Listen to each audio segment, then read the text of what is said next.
Hi, this is Kara from the Special Needs Mom podcast. And this is Angela from Especially Organized, Sensible Solutions for Special Needs Moms. We have this heart for special needs moms. And so we thought, you know what, let's combine forces. And we have come up with what we're calling the Purge Party. And you can pretty much guess what it is. It's a party where we're going to come together and we're going to purge, or in general, accomplish a goal, a small goal together.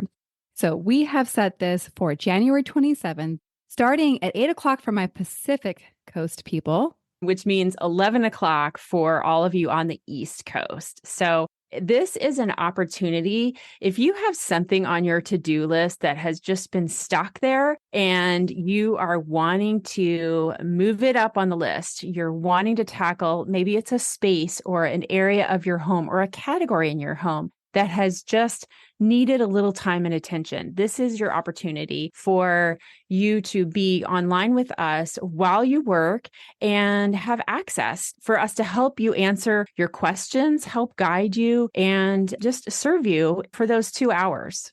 Yeah, exactly. And I think you can tell like what we've designed is just this very high level of support for that project that you just haven't been able to tackle on your own. The thing that we are envisioning is that you get to leave this purge party feeling so accomplished because you did the thing. You started the year off getting that thing done that you were stuck on last year. And so it's a momentum builder, if you will. You can go ahead and sign up. We have a link ready for you. And we are offering this for $40 for the whole experience. Absolutely. And we hope you'll join us. I think it's going to be really fun. It's going to be a great group of moms of special needs kids. So we all get each other. We all have an understanding of what it's like to have something on our to-do list, but just we haven't been able to tackle it yet. So I hope that you will join us. We're super excited to bring this to you, and we are thrilled to work with you. All right. We'll see you all there.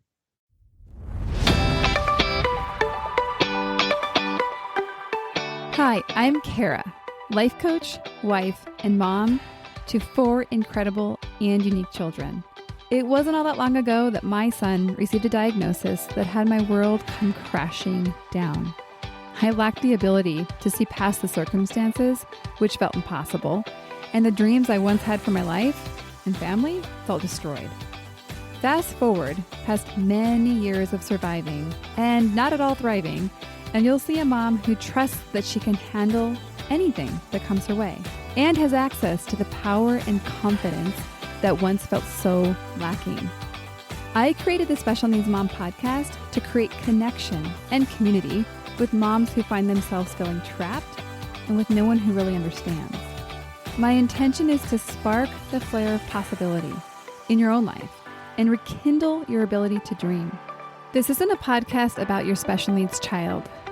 This is a podcast about you. If you are a mom who feels anxious, alone, or stuck, then you are in the right place. Welcome. Hello, and welcome back to the Special Needs Mom podcast. I am glad to say that today we are back doing interviews and having a guest on the podcast. And our guest is a longtime listener of the show. Her name is Francesca Collins. She's clearly got a bend for adventure as she met her husband, got married, and they did like a lot of traveling together, including 2 years traveling Mexico, Central America, and Canada, traveling in a van through the States for another 2 years, and then finally settling down and being real-life homesteaders on a 240-plus acre plot of land in the North Woods of Maine, which includes a 2-hour-plus drive to her daughter's doctor appointments. Now I know you're wondering, how is she doing this? Francesca's going to share all about it on this podcast. I think you're going to really enjoy this conversation. And right before we get started, let me give you a personal update on how things are going in what I'm calling a very tough season, as Levi is still recovering from his second tumor resection. I'm very thankful to say that we have had no further events, that he actually is returned back to school and is doing quite well. We're not quite at normal yet. I will not say that we're at normal. I think it's going to take months of recovery, much beyond just the surface physical body. But I'm very thankful that it seems like our routines are returning and that our visits down to the hospital are much less frequent. So thank you for reaching out and thank you for caring and all of your love. Without further ado, let's get started with this interview. Francesca, welcome to the show. Hi, how are you? So good. It's really fun to have this conversation with you, particularly because I guess you're kind of like my dream interview in the sense that you're somebody that, correct me if I'm wrong, doesn't necessarily have an agenda or a platform or really anything behind wanting to be a guest on the podcast. Really, you're just a mom like all of us. And you happen to have some really fun things about you. We'll share all those. But the reason I want to point this out is because sometimes I think that women think, oh, I'm just an ordinary mom, or I'm not extraordinary. I have nothing to share, no story. Right. And I want to say that's absolutely not true. And I want to say this particularly because I want people to hear this conversation and to be like, oh my gosh, that was so valuable. And to think to themselves, oh, maybe I should reach out to Kara and ask to be part of the show. So thank you so much for being willing to come on the show and volunteering. Yeah, no problem. I have been a longtime listener since day one. I love this podcast. And yeah, I do think that what you said is like spot on, because there was a long time where I was like, oh, wow, that would be so cool to like be on the podcast, but I don't really know what I would share. I don't have like a business or anything that I'm trying to promote or anything like that. So I think that was spot on. You hit the nail on the head with that one.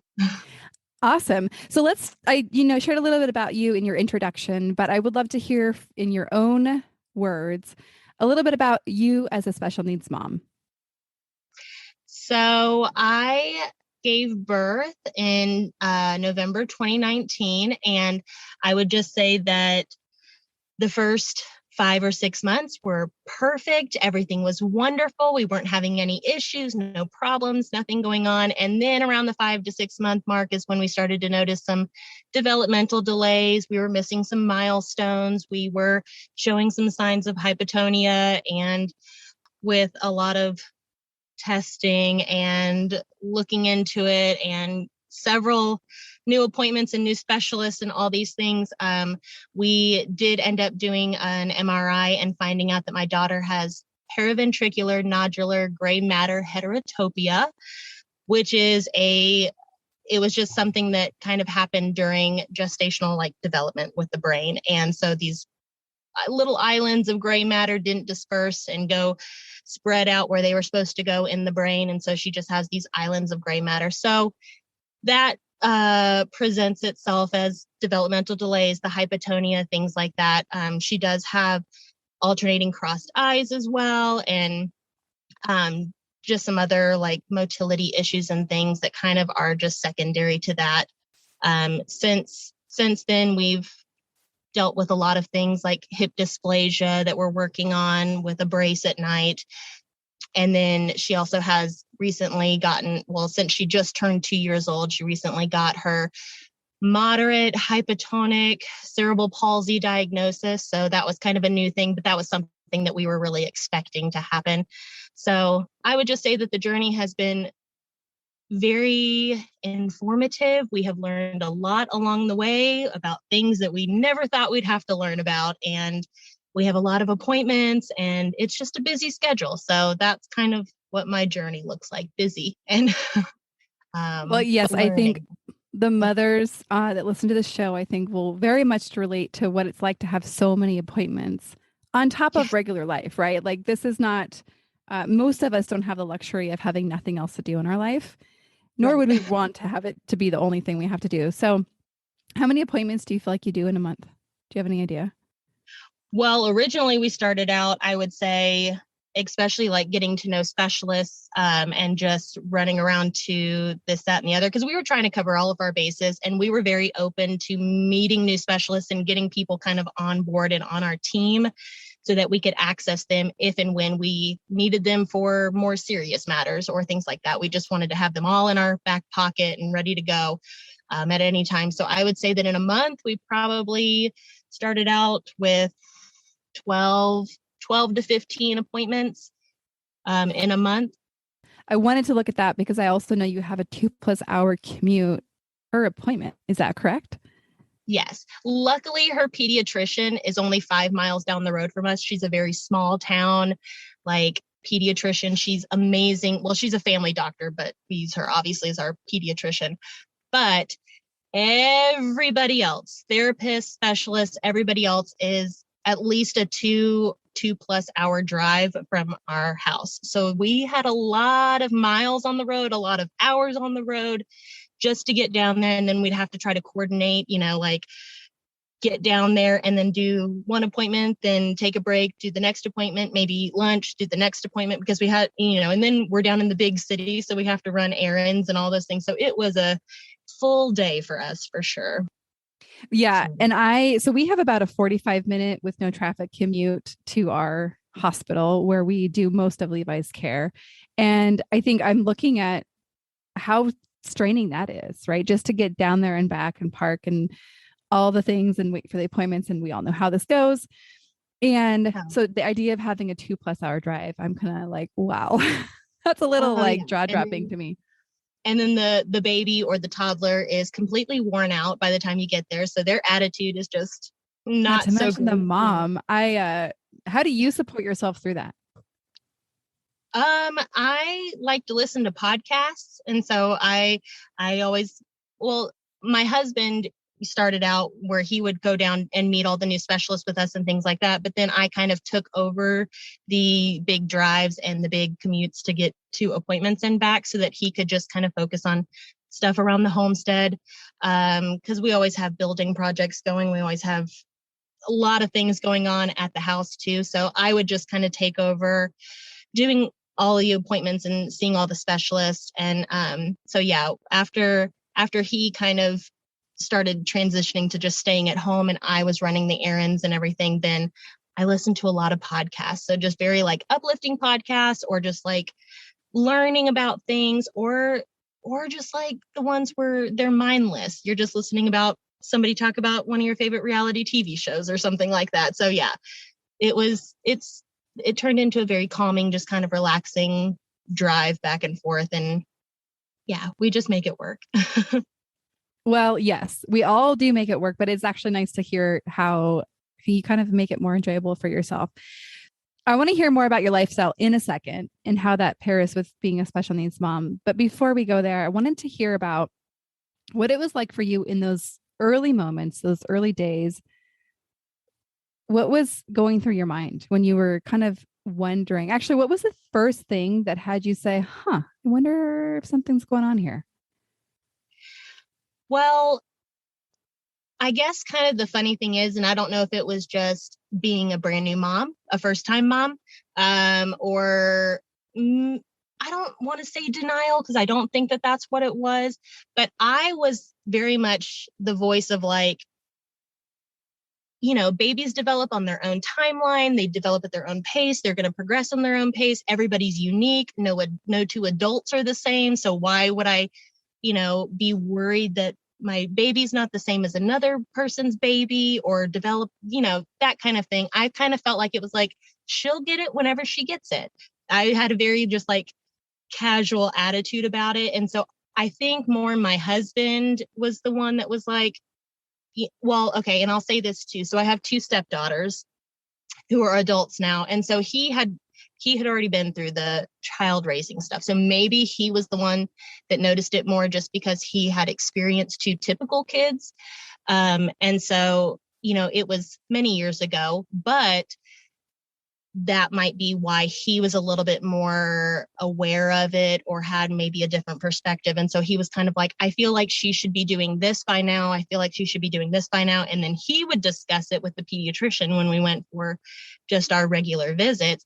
And those 2 were kind of, discussing it. And I was just kind of in the background going, I just don't know that it's that big of a deal. I don't know. And so I think once we started really seeing other kids, because I have a good girlfriend who has a baby that was born 2 days before my daughter. And so, when I'd see her on Instagram sharing about Eleanor, I was like, well, maybe they are onto something, and maybe there is some delays going on, and maybe this is something that we just need to reach out to a therapist or get on board with some of these things and kind of get those wheels in motion. Once it started becoming like an actual medical issue or a disability issue and all of those things, I feel like it was definitely overwhelming. It was a lot of information all at once about things that I had never heard of, had never, experienced before. And then especially when we got her diagnosis, when the neurologist called and said that, gave us her MRI results, I was very much overwhelmed. There was a lot of anxiety with that. My biggest questions were, is this life shortening or, life threatening or anything like that? And luckily that wasn't the case. We didn't, there was none of that going on, but it was very scary, I think, and overwhelming. Yeah, for sure. Definitely. I think certainly can relate to you with the learning curve, what's required when you learn. And I was kind of amused by how long your daughter's name of her diagnosis is. And I thought it would be fun to have like not competition, that's not the right word, but like who has the longest diagnosis. Just to be like, laugh at like the words we know and the things that the bad vocabulary that we have as special needs moms. And, because even my son's tumor name, craniopharyngioma, that's a long word. And I still can't consistently spell it. But anyhow. And just like I've heard you discuss it before in previous podcasts, but you talk about how it was a little bit more manageable to get all the information because you were kind of getting little baby pieces at a time. And I do feel like that was kind of the progression for us too. We were just getting like little pieces here and there. And it was, you'd investigate one thing and you'd get a little bit more information, a little bit more. It wasn't all at once.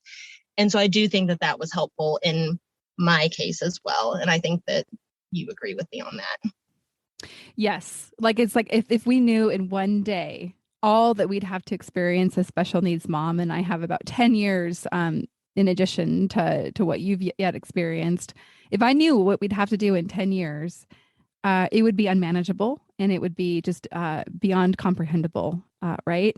So I think it's God's grace that we just get one piece at a time. And, the saying is been especially dear to me lately, one day at a time or one moment at a time, because if we try to take more than that, sometimes it is still too overwhelming. Thanks for sharing about those early moments, because I think, we can all connect on that. And so I imagine, and I'd love obviously for you to share, so you have a very unique lifestyle. So share with us a little bit more about give us a picture of your daily life as a homesteader and what that looks like, maybe even beyond being a mom, but like, what does that look like to actually be a homesteader? So we have an off-grid homestead on a little over 240 acres in the North Woods of Maine. So we're very rural. Our actual cabin and the clearing that we've kind of inhabited is about a mile off of the main road. So we're pretty far back into the woods, but we have solar power for electric and to run our well. We've got a wood stove that we heat the cabin with, and that I cook with and use the oven and the stove on that. Our cabin is only about 400 square feet, so it's pretty small, but we've got, a full setup with our bed and our bath and our kitchen and all of that stuff. It's still a work in progress, and we do plan to build a larger home at some point. But yeah, we garden. We've got our vegetable garden and flower gardens. We have sheep. So we've got about a dozen Katahdin hair sheep right now. And then we've got a half dozen chickens that are meat chickens or layers.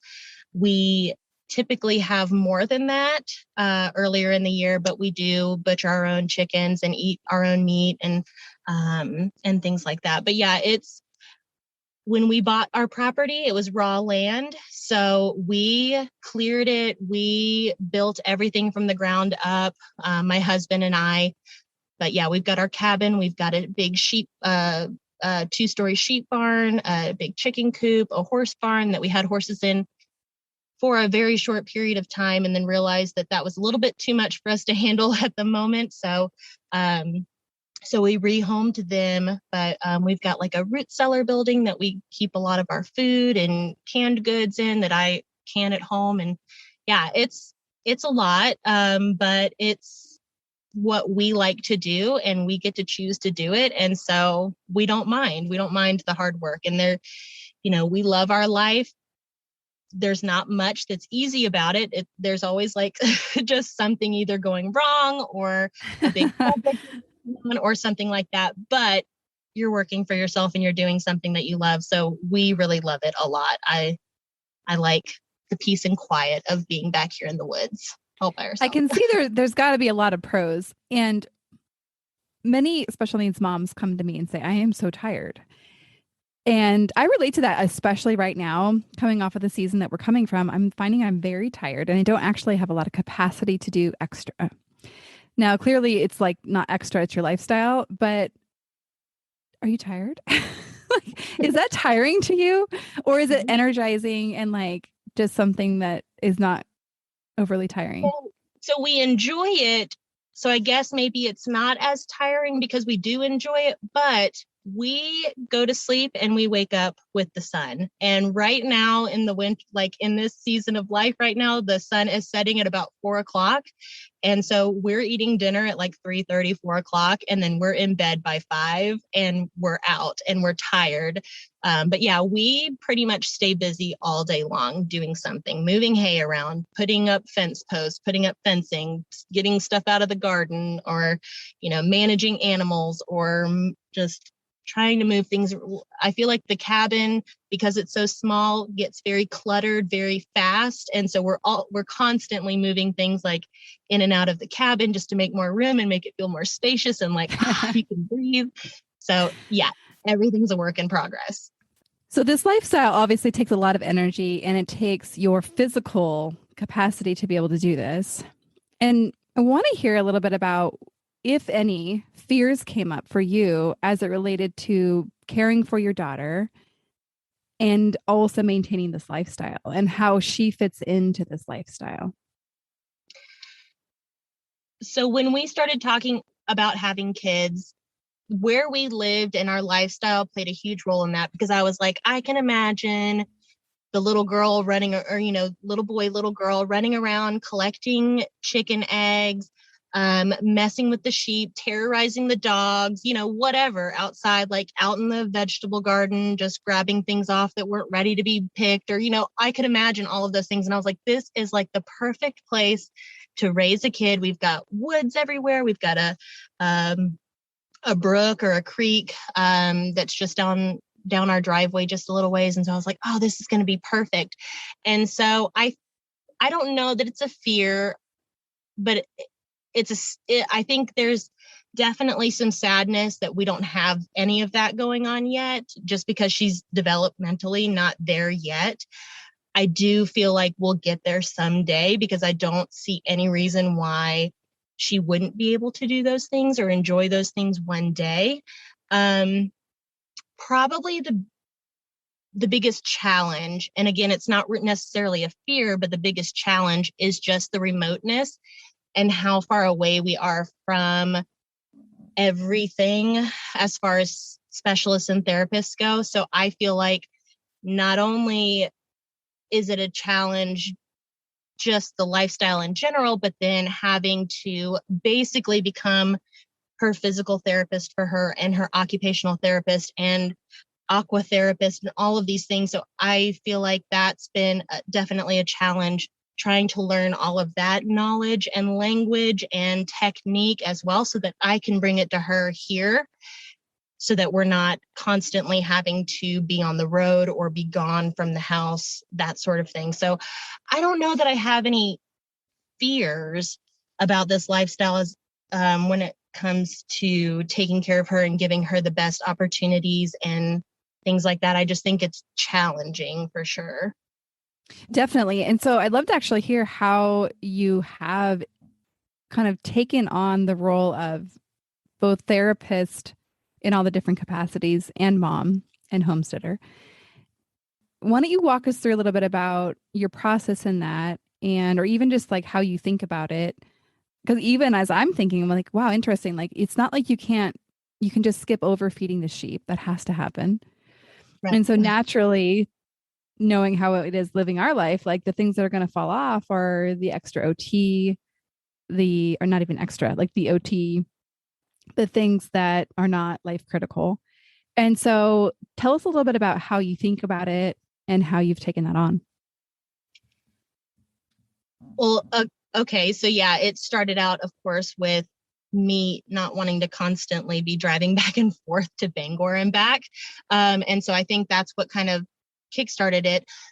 I would say that initially we were like, oh, let's just try to do this via Zoom.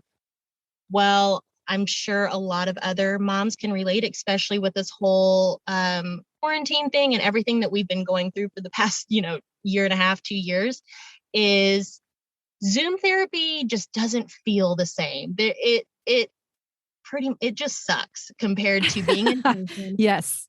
I think we all agree I with mean, you right now. yeah, it's just, you're just like, oh, I wanted to take a break and I wanted to let somebody else like kind of do the hard things with her and, make her sad with her, trying to make her stand up and do things that she doesn't want to do, or that's hard for her. You were like, oh, I kind of like going to therapies in person because you basically can just hand them off and be like, okay, I get a little bit of a break from having to think about it. But when you throw in Zoom, which whether you're just kind of with COVID restrictions or whatever, and I don't even know if I'm really allowed to say that word, but with all the restrictions and regulations that are going on for that, I think a lot of therapies have went to Zoom for a long time, and now they're back a lot of them are back in person, but like still with some of our early intervention stuff, we still have to do Zoom calls for certain things. I wanted to just kind of transition out of either being gone all day long to drive back and forth or being on Zoom. And I just wanted to kind of take over the responsibility myself.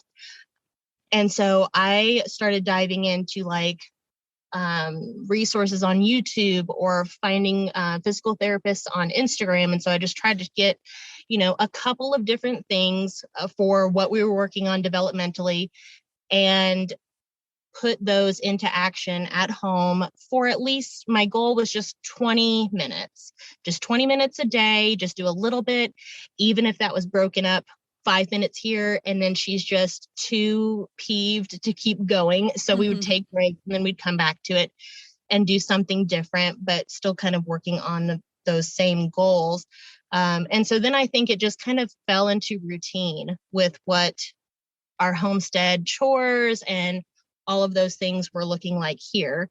So it just kind of, I feel like it just fell into a routine, just like with anything else as part of our day where, she might be willing to work for an hour. And so then we'd work on different things and play for an hour or it might just be 5-10 minutes here or there in little PT pockets throughout the day or something. Or it's wonderful to hear the way you think about it. And as I was listening, I was really noticing, and I want to acknowledge you for this, is the being of full responsibility, full ownership that you have taken of this.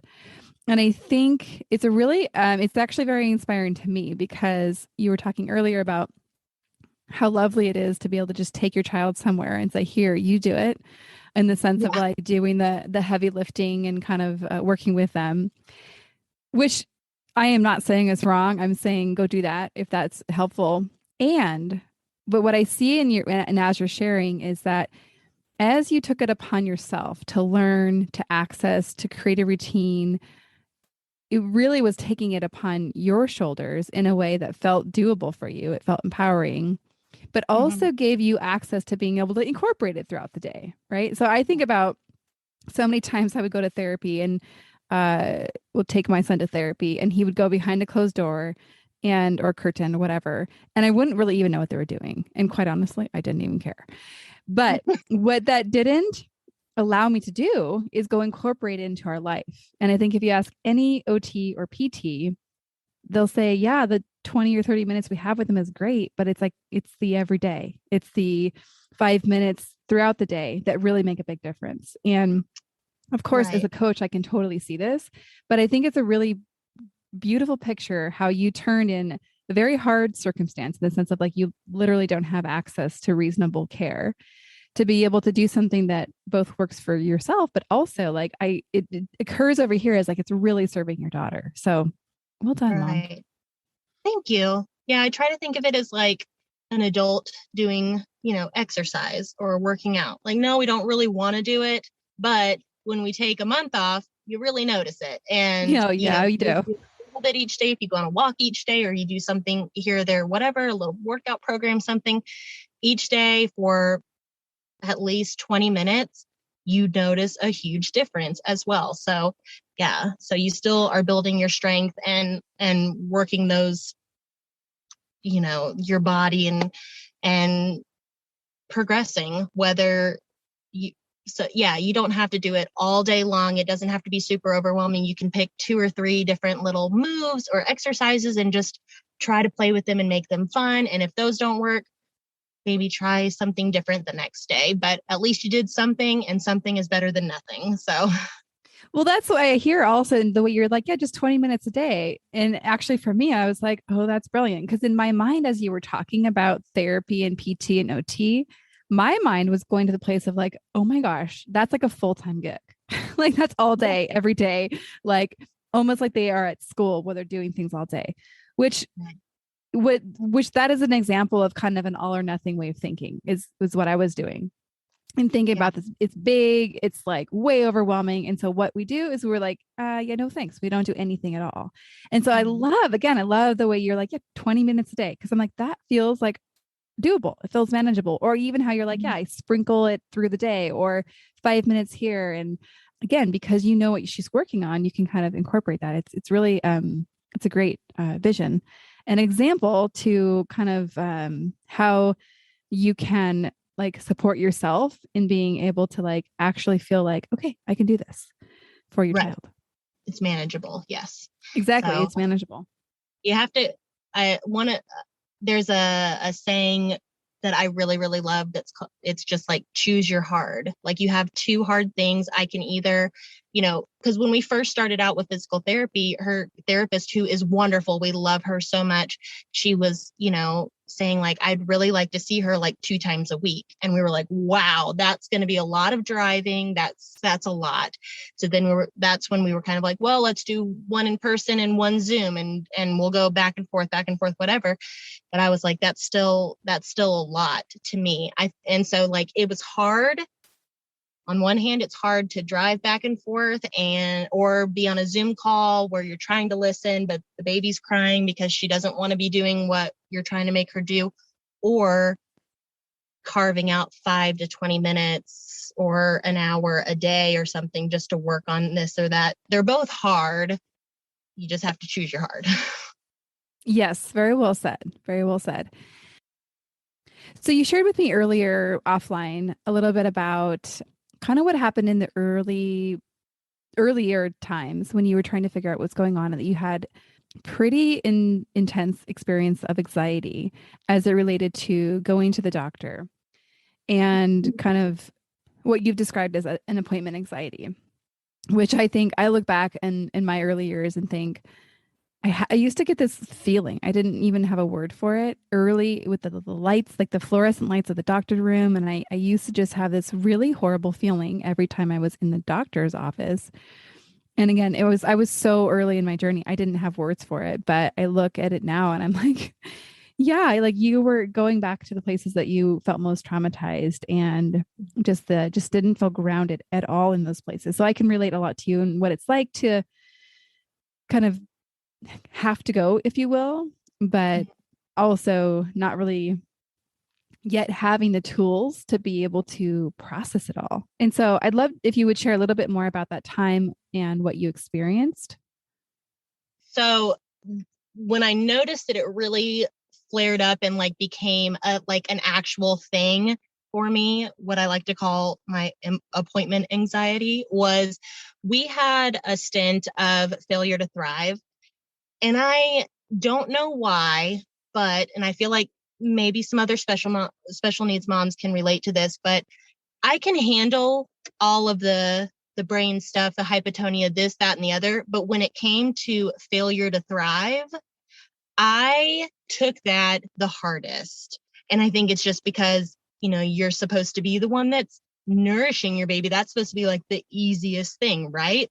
Out of all of these things, that's supposed to be the easiest. So when you were kind of faced with like, well, you're not doing it, not necessarily like me, but like, you're not doing a great job at this. We're not gaining weight like we're supposed to be, and that's something that's very important. I took that the hardest. That was emotionally my lowest point in all of the diagnoses, everything. And so around that time, in my heart, I didn't want her to have a G-tube. I know that G-tubes aren't as scary as a lot of people think that they are, and that they work wonders for some parents and their children. But me personally, I was like, I want to try to do everything that I can to get her to gain weight and be healthy and happy without having to put a foreign body in her that we have to worry about infection or worry about this. It's just a whole other list of possible complications. So that was, again, the hardest time for me emotionally, was because I didn't want that to happen. I wanted her to gain weight and be happy and healthy. And I wanted to be the one that did that for her, that helped her along with that. So whenever we started going for our weekly weigh-ins at our pediatrician just down the road, I would get, it's only like a 5-minute drive there, I would start to feel sick to my stomach. I would maybe tear up in the car getting there. We'd get there, and whether or not they said, which we never actually had any issues with her losing weight, she either had just maintained or had only gone up an ounce or two when you were hoping for 6 or 7 ounces or something like that in weight gain. And so I would just find that no matter what the news was, no matter what the number was on the scale, I would just like feel sick. I would start breaking down crying. The nurses, I'm sure I made them like uncomfortable because they were like, it's okay. She gained some weight. But in my heart, I'm like, it's not enough. And so, yeah, I had pretty intense appointment anxiety with the weigh-ins. It rolled over into seeing specialists and things where there was we weren't going to get bad news from them, but for some reason, the anxiety would build up and I'd keep thinking it's just going to be bad news, where it's going to be something else. Like, I don't think I can handle one other thing. And even though those were just kind of like follow-ups and just check-ins or whatever, I still had that overwhelming anxiety that kind of rolled over from the weigh-in aspect and the failure to thrive aspect. Luckily, I feel like I'm on the other side of that now.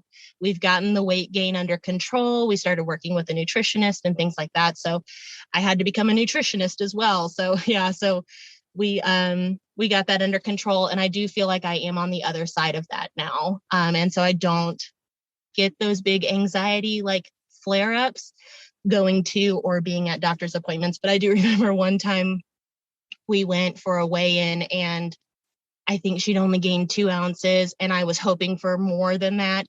And the pediatrician came in and she was like, she saw me and I'm tearing up and everything. And she was like, are you okay? And I was like, no, I'm not okay. And I'm like crying. I'm like, I don't even care if I'm ugly crying in this appointment right now. This is just how I feel. And I just have to let it out. And she was like, maybe next time for our next weigh-in, maybe dad should bring her in alone and you should stay at home. And I was like, I don't know that I can handle that either. Like being at home and not knowing. So yeah, it was intense for sure. But like I said, luckily I feel like I am on the other side of that and doing much better. I would not be happy if a doctor suggests. I know they were trying to care, but I'd be like, F you. I'm coming to the appointment.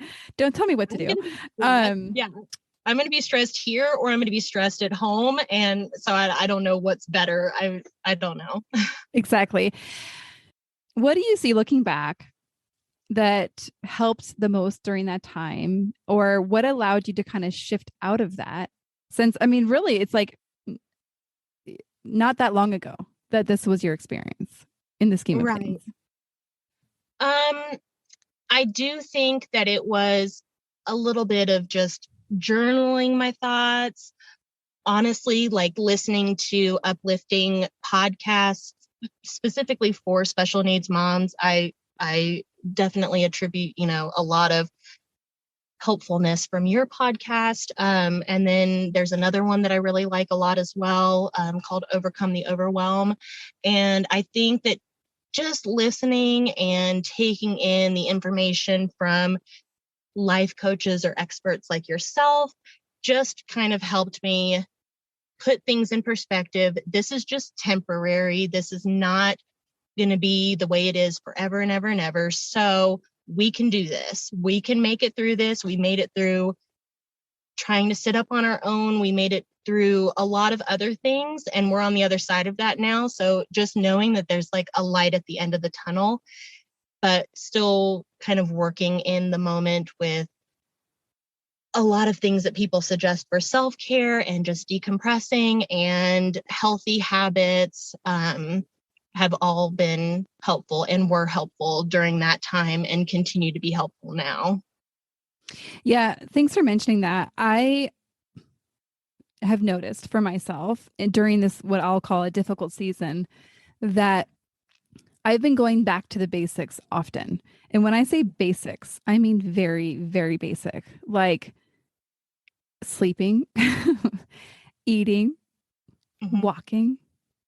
And at this point, I'm not even doing a lot of journaling. So again, basic for me is if my body's cared for, then I can get everything back online. But I think what happens is that when we become emotionally triggered and all these things, our body carries all of that. And then we start to like build it up and feel it. And so anyhow, I'll just share that just because that's what I'm going through. But it sounds like for you, you did the basics and then you kind of built in to do more. And it was not one thing, but it sounds like many things that really contributed to your getting past that pretty debilitating anxiety when it came to going to appointments. Yeah. And I had even mentioned to my husband one time, I was like, I think which our pediatrician is our family doctor as well. So I was like, I think the next time we go in, I want to talk to her about, getting a referral for some sort of therapist or counseling for myself. I never actually took it to that point, but I did mention it to him that I thought that would be helpful, like just to have somebody to chat with and just kind of figure out your feelings as well, because I mean, it's a lot. And just like, I feel like when we were learning all about all of these new diagnoses or therapies or things that we were going to have to do, or new specialists that you've never even heard of before, when you're trying to figure all of that out, I feel like that's the same thing with like your feelings as well. It takes a while to figure it all out. Can't figure it out all at once because that's debilitating and you're going to get stuck and feel overwhelmed. So you have to kind of just like little by little build on it and work it out, I feel like. Yeah, definitely. And I think growing ourselves is, there's a picture of it that I think is so helpful. We often think that it's like linear progression where we start at point A and we move steadily and upward toward point B, wherever that is that we want to go. But the illustration that I love is when the actual progression is like from point A and then basically like a big old ball of like scribbles and then like a little jump to B, in a sense of like, it is so back and forth all over the place. Sometimes 2 steps back, 2 steps forward, as we continue to grow as moms we watch our children grow, we're asked to face different challenges that your daughter at 2 is going to have different challenges than she had when she was 1, right? And as when she's 4 and 6 and all the different numbers. And growing along with them and kind of giving yourself the resources along the way is obviously something I'm a big proponent of. Okay, switching gears a little bit. This is kind of a like random question. What 3 words would you use to describe your life during this season? Enlightening, challenging, and joyful. Because I feel like even with the hard stuff, there has been a lot of really good stuff, and there's a lot of great moments. There's a lot of little inch stones and milestones to celebrate. So along with all the challenges and figuring out what I'm capable of as a mom, as a special needs mom, I think even with all of those kind of challenges and things, there's still a lot to be grateful for and just joyful about. Yes, I wholeheartedly agree. And if there was 3 words that you have of something that you want more of or less of, what would those 3 words be? Oh my gosh, that is a really, really hard question. Go with your gut. Does anything come up?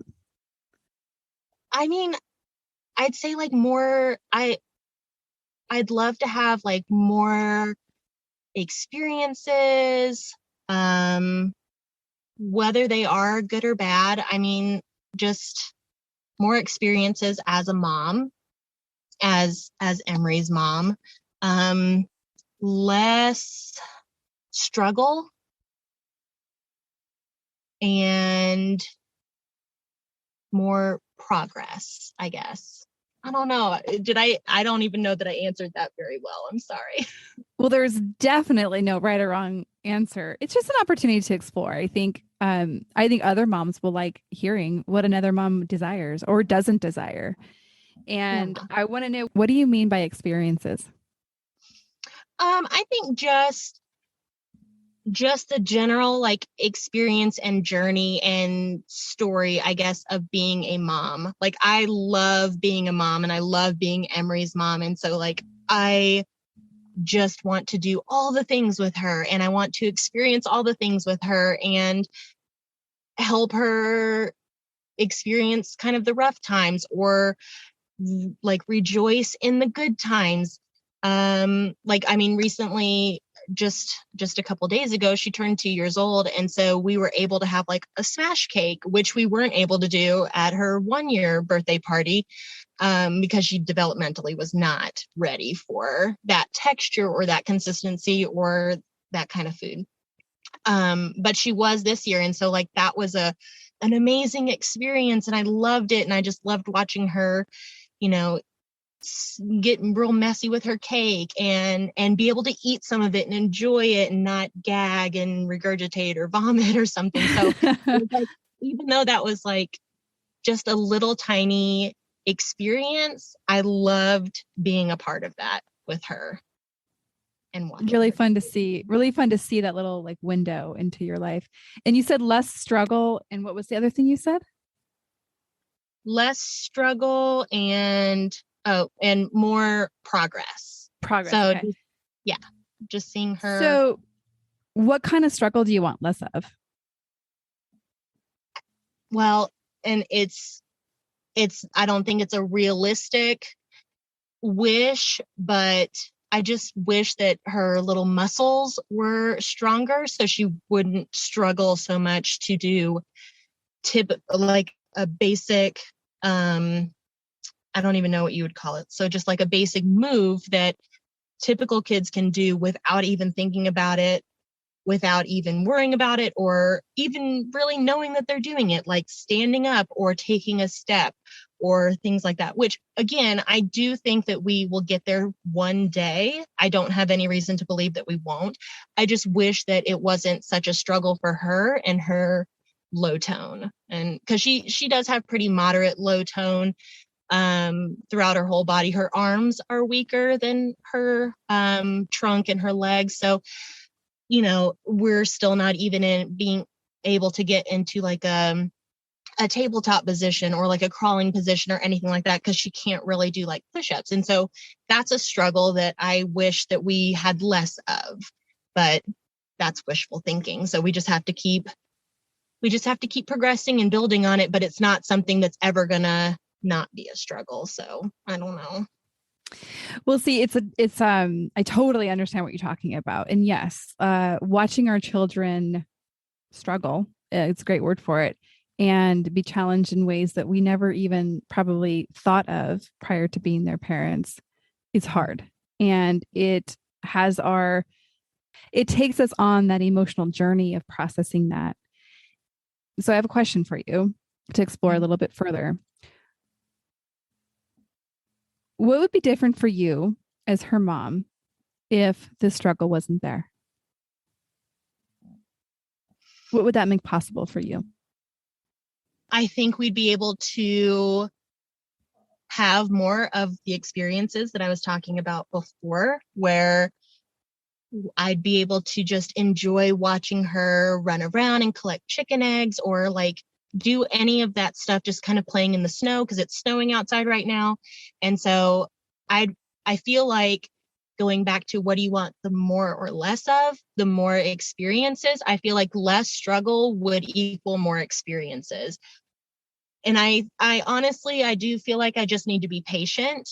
But I think at this moment in time, if we had less struggle, we would have more experiences. Okay, so this is what I want to leave you with and wrap up our conversation and leave obviously the listeners with, is that not necessarily, right? So I love how there's this thing that you want experiences, and should we be talking longer, we could even unpack more of what that means. You're looking at it like, I want her to pick the chicken eggs and I want her to do these specific things.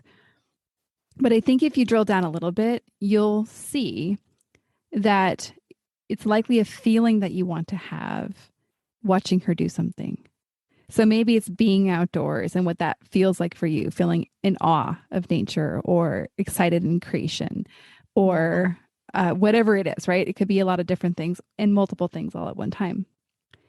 But that, and this is actually the trap that I see most every special needs mom, including myself, fall into, is the if then thinking. So if she didn't have this struggle, then you could have these experiences. Mm-hmm. Which, yeah, I get it. There are obstacles. I'm not denying that. However, if we're clear on what we actually want to create, so what I heard you say in your experiences is you want to enjoy. That's what I heard you say. And so the curiosity that you can bring forward in the struggles is, how can I actually enjoy my life now? Now, this is not saying how can you enjoy watching your child have low muscle tone, right, but really looking at the entirety of your life and still creating what you want. So it takes a little bit more unpacking. It might sound too simplistic, but what do you hear in that? What are you taking from that? Well, I think that there's still a lot to enjoy with what she is able to do now. So we get to do some fun things like finger painting and enjoying a smash cake for her second birthday party and watching her explore, the dogs or, petting them. And I feel like those are still great experiences and I love them. I do think that what you were talking about is that I every now and then tend to fall into that. I don't know if I guess it's like the comparison game. And so you see other little kids on Instagram on their farms and seeing what they're doing. And you're like, gosh, I wish that my child could do that. But at the same time, we still get to do our own thing and we are still having our experiences and and I try to get very creative with her, just like she loves bath time. So, we have a lot of really fun, enjoyable experiences during bath time and play and all of that stuff. So I definitely see what you're saying as far as like, we still have our experiences. Having better muscle tone would just be different experiences right now, but we still get to have experiences and we still get to enjoy them and watch her do fun stuff. And so I feel like I hear what you're saying, and I feel like I'm understanding it.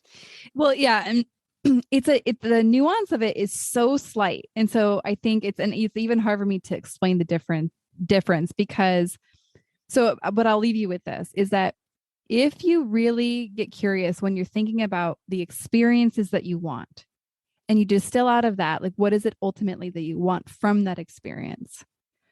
Then that gives you your crumbs, your clues to like actually creating what you want more of, in spite of the challenges, the struggles that are real and that feel like they are in the way. So what happens is like they feel like they're in the way and they're literally stopping us from having what we want. And so this is just an opportunity to get curious, which is what we do on this podcast and hopefully in life. So any other thoughts on that as we close out? I did talk about how I did have some resources and just different accounts and places that I drew from for learning and implementing all of our kind of different therapies at home. And so I will send those over to you so that you can add some links into the show notes. But typically, my list is essentially a few accounts on Instagram and then one really, really great YouTube channel great resource. Yeah. Isn't it amazing what we have at our fingertips? So yes, we'll put all the resources that she has that she benefits from on my show notes so that you guys can enjoy it. Thank you so much for your just being you and the conversation today, for in helping us see a totally different, for me, this is a very different lifestyle than I live. And it's kind of fascinating to hear about. And so thank you for sharing your picture, your life with us and your highs and your lows. And I really appreciate you coming on the show. Thank you. I've had so much fun. I really appreciate you having me on. All right. Well, we will see you all on the next episode. One more thing before we officially wrap up this show. Sometimes when I'm listening to podcasts, I have the experience of wanting more. I'm listening at the very end thinking, I sure wish that episode didn't end. I invite you, if you feel in any way the same way, I invite you to the Special Needs Mom podcast community, which is a free group that I host on Facebook, where we as a community of fellow moms who listen to this podcast and are experiencing life in similar shoes, get to talk to one another, get to share stories, get to actually interact. I hope you'll consider joining. See you over there.